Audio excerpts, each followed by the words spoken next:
Hello again, geeks and gamers. Sergito is back again with yet another video. This time I want to go again back to the well that I've tapped before and talk some more about fast and fun games. Games that can be played in about half hour or so, and they're quick and easy, and they're family friendly and they're fun. The first one I want to talk about is a game that I picked up at Gen Con. It's called Martian Dice. Now, upon first glance, you might say, hey, that looks like a lot like zombie dice. And from the outside, it does. And in gameplay, it's actually fairly similar. But it is not made by Steve Jackson Games. It's actually made by Tasty Minstrel Games. And instead of a zombie theme, it's actually obviously a Martian theme. It works pretty simply. You've got your dice here. On the dice, you have red tanks. You have Martian ships. You have chickens, you have cows, and lastly, you have humans. Now, the goal is you roll all the dice, and for every for every tank you get, because you're playing the Martian, by the way, for every tank that's there, this is the humans fighting back against you. You have to have a Martian ship to equal or exceed that. If you don't, if you have more tanks than you do Martian ships at the end, when you're done rolling, you're actually not going to score anything for that round. So you have to equal or exceed the number of tanks. That's key. And then every turn after you choose to keep either, you have to keep tanks, and then you get to keep one other grouping after that. So if you're not keeping the lasers, so if you're already good on that or you want to take a chance, you choose to either keep the humans, the chickens, or the cows. And the reason for this is you as the Martian are not sure which of those species are actually the dominant species on planet Earth. And so you want to get examples of all three so you can go ahead and test them and probe them and do all those things you do as Martian.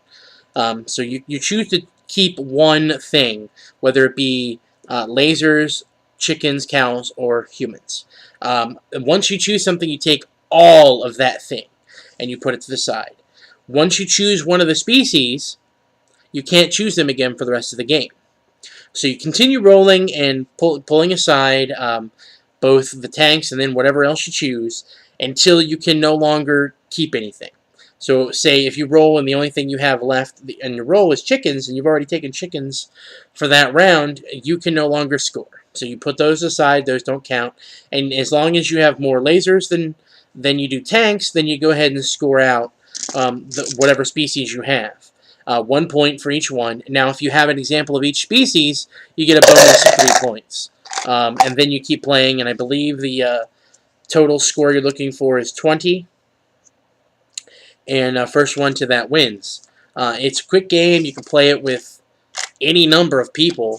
I'm looking here at the package. It doesn't say number of players. I've played it with 2, and I've played it with as many as 8. So it works. I mean, obviously, if you're playing with more players, it takes longer. But it's such a short game in general that even if it takes a little bit longer, people don't really get bored. And you can just have a little conversation while you're playing anyway. The next game I want to talk about is has gotten a lot of views, so it's kind of beaten up here, but it's Cthulhu Gloom. It's a Cthulhu-themed version of the Gloom game, if you've ever seen that or played that. Basically, it's a pretty interesting little concept, a cool game using some unique types of cards. As you can see here, the cards are actually clear. If you can see that at all, let me kind of show you that. Well, they're a little frosted, but they're mostly clear. But what you have is you end up having a family, so to speak, that you choose. In this, it's not really a family. It's actually just groupings of things from the Cthulhu mythos. You have people from Miskatonic University and other places, but anyway, you'll have somebody. This will be your family member. The goal is for all of your family members to die by the end of the game. But on top of just them dying, you want them to die with a negative point total. So you see as they overlay, see right there, now it has nothing. I overlay this. There we go. And there's now negative point totals and symbols here. Symbols do different things. They match up with the text on the bottoms of the cards. But if you can see here closely, there's negative point totals right here, negative 15 and negative 10. There's 3 total spaces here. So as you're playing through the game, people overlay your characters here with different cards, and they cover up those spaces. So it went from negative 25 to now it's positive 10, and the symbols have changed. There's new text up here, so different things will happen, and that keeps happening until you finally end up killing your character with a death card. So you end up kill the character. That character is now dead, and unless the card says otherwise, you can't do anything to affect that character. The goal is to have the maximum or the most negative points out of everybody that's playing, because by doing that, that's actually your better score is getting the negative points. It's a really interesting game, really interesting concept. The biggest part of the game that I think is interesting is each card has a title on it. And the title isn't just like a regular title. Like, for example, this death card at the top says, was eaten by frogs. So the character card I had out earlier was Joe Sargent, the Batrachian bus driver. Looks like some sort of alien or something. I don't know if you can see that there at all. So basically when I kill him, I'm supposed to tell a little story involving what he is and what's on the card. So I'd say, oh, Joe Sargent, the bus driver, was driving his bus through, taking some kids on a, what's the word I'm looking for? I'm having a little bit of a brain fart here. On a tour of like some nature preserve or something, and while they were out looking at things, the frogs that were inside the marsh kind of came to life, got on board the bus, and they started eating poor Joe. Lay that card. That was my play. Right there. Done. You get 2 plays per turn. You can play only 1 death card, and it has to be on your first play. And then you also have events and things that might give you more turns. But that game is pretty interesting. I really like the concept of using the clear cards. That's really neat to me. I like the overlaying aspect. It's very interesting. This is, I don't know if it's a successful use of the Cthulhu theme. It's not as spooky or anything as you think it might be. I think that if I were to get into Gloom the first time, I would, or if somebody else was getting into Gloom for the first time, I would suggest actually they go for the standard Gloom game. It has a little bit more support. There's more expansions and extras to that game. It's a little bit easier to deal with. The ideas and the storytelling aspect is easier to manage with the base game than this. But if you're into Cthulhu and you like the Cthulhu mythos and then the story that's involved with Cthulhu, this is a good game to use with that. On the back here, I'll let you know, it does say ages 13 and up, so there is a little bit of a complication here. It's not as easy as some of the other games that I'm talking about, but it is actually fairly easy to pick up if you are used to playing a few games. It only plays 2 to 5 players, so not the greatest party game in the world because you can't get a huge amount of players, but it does fit 5, so that is a nice game.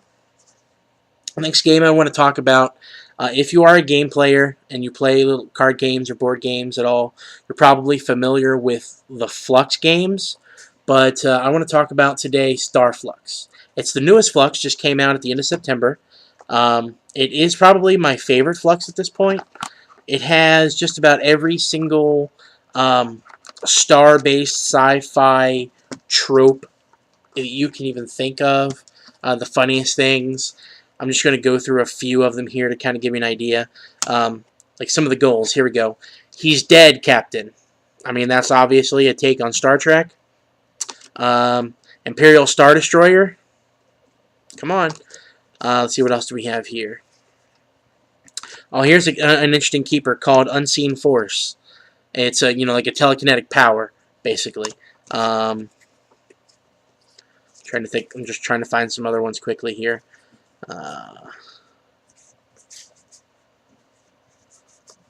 The Captain. There you go. The Captain has a very interesting ability. That's one different thing with this game than most of the other Fluxes, is most of the keepers actually have abilities on them. They're not just there. For example, the captain, once per turn, you can take basically crewmen from other players. The doctor, the engineer, the scientist, or the expendable crewman. Speaking of the doctor, there he is. There's the engineer. The wormhole is an interesting card. The wormhole basically is every round you may choose to immediately draw and play a card. You don't have a choice on whether or not to play it. You just, if you choose to draw a card, you play it. Teleporter. A couple of other interesting ones here. Trying to find some of the cool ones. Oh, right now, because it is a new game, they do have a promo. It's 99 cents, and I went ahead and picked it up. It's the Robo Doc. It counts both as the robot and the doctor, and it can cure one of the creepers called brain parasites. There's only, I think, three creepers in the entire game, but they're interesting. And so you've got your Space 2001 with the Monolith. Doctor Who fans, come on, they got a time traveler. Hello, Doctor Who. Here's one of my favorite cards. I wanted to get to this one. This is why I was going through this. The Expendable Crewman. The Expendable Crewman, as you can see, is the red shirt.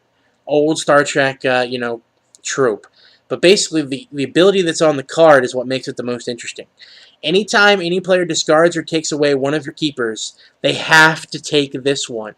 They can't take any others. So, I mean, if you have, I have this goal in my hand. I want to win the game. All I got to do is take your X keeper. Well, it's like, nope, you can't take it. You got to take the Expendable Crewman. So, I mean, he is expendable. That's just, obviously he's the red shirt, so that works. There is Star Wars references, as I talked about. Doctor Who. Trying to think of what else. Douglas Adams' Hitchhiker's Guide to the Galaxy. There is a goal in here that's called 42, and basically you have to have the computer and the robot or something. And no, computer and the space guide, the intergalactic travel guide. A goal called Star Warriors. Got to have the Unseen Force and the laser sword. Let's see what else here. The Scientist. Another ship crewman. He is, you can see there, he's the Vulcan. He's got the pointy ears. The Star Fluxx version of a Tribble, the cute, fuzzy alien creature. Basically, anytime this card goes into the discard pile, it goes to the top of the draw pile instead. And every turn, when your turn ends, if you have the fuzzy alien creature in front of you, you move it to the person next to you. So it's constantly moving around the table. Once it pops out, it pretty much never goes away, because if you put it in the discard pile, it goes back on top of the draw pile and gets drawn again the next turn and starts getting passed around again. It never goes away. So it is the Tribble. Goal, these aren't the droids. Obviously, these aren't the droids you're looking for. Again, you got Unseen Force and the robot as the goals there. Here's the 42 I was talking about.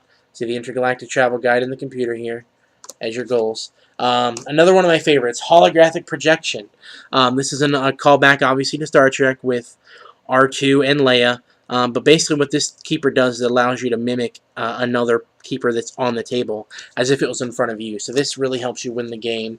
Another one of my favorite cards, Brain Transference. Brain Transference, you literally get up and change seats with another player. I've seen this played a lot in my play, where someone will basically play that at the end of their turn when they have just one play left or whatever, and they're almost done with their hand. They'll play that and then switch with this person on their left, so they get another turn, and that's kind of cool. But it's just like Flux. It plays no differently than regular Flux. It's just got a very cool new theme on it that I very much enjoy. So, yeah, a couple of new games, Star Fluxx, Cthulhu Gloom, and Martian Dice. Fast, friendly games you can play anytime you want, don't take very much time, and they're great to play. Thanks for watching the video, and stay tuned for the next one. Should be coming up soon.